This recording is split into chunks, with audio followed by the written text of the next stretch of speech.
One Piece Chapter 1062 with cover photo entitled, Germa 66 Cold-Blooded. Chapter 1062 is titled, Adventure in the Land of Science.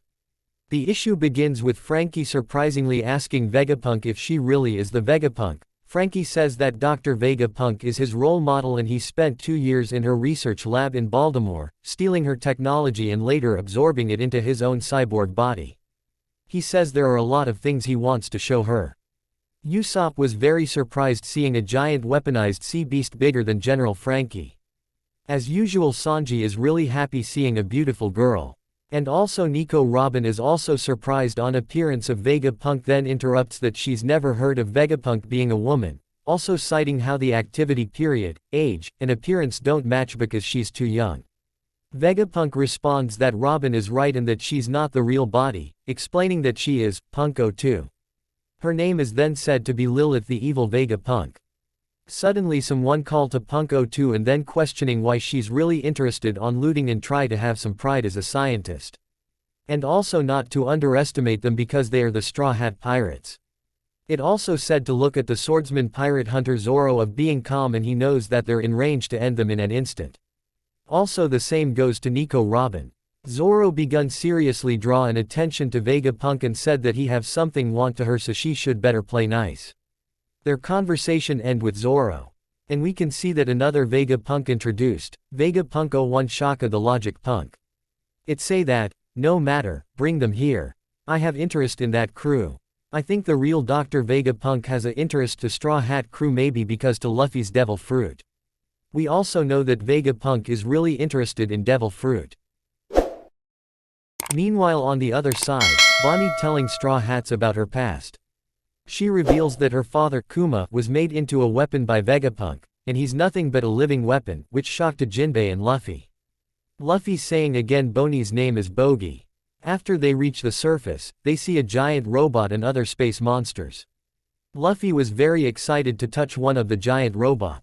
He directly jumped to the mouth of giant dragon using his rocket technique. Bonnie and Chopper was shocked because they thought that Luffy was eaten by robot monster. But he was just passed through at the back of the robot. Luffy was very confused because he thought he was got swallowed. Then Luffy, Jewelry and Chopper just saw a bunch of food and Jinbei warned them that maybe it was a trap because they just leave a food lying around. Then again, just like happened to Luffy, they just went right through it. Jinbei also just got confused. They thought that they just have died earlier and they just noticed it. Luffy was very angry and almost turned to Gear 5th. Bonnie explained that it was just an 3D image made of light. Suddenly a giant as big as Kaido appeared, but it was like a giant child. Luffy tried to punch it because he thought it was like a hologram. Luffy was being kicked and bounced to the machine and then some real foods begin to come out. Suddenly she punched the giant hologram for some reasons. She was able to punch an hologram because of her photonic gloves that can physically interact with light.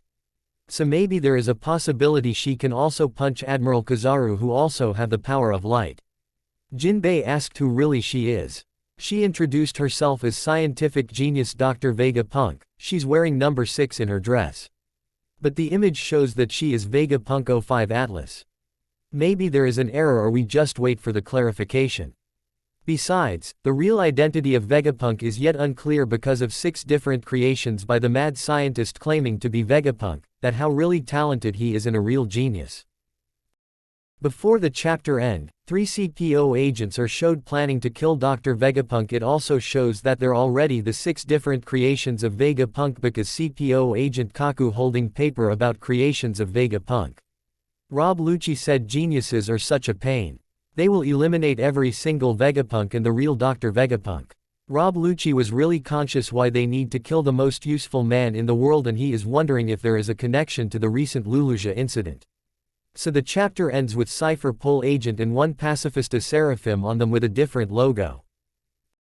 Thank you for watching. Share, like, comment, and don't forget to subscribe.